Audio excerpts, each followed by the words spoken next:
তেঁতুলকে পেট ব্যথা হয়েছে যখন এখন দুঃখ দেন না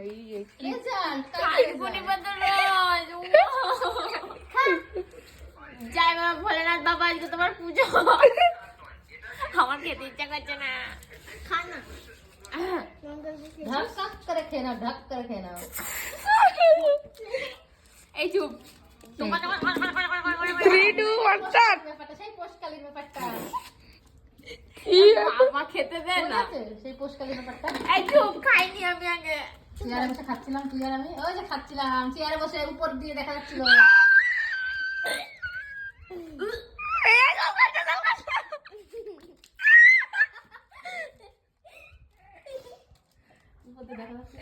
কি অবস্থা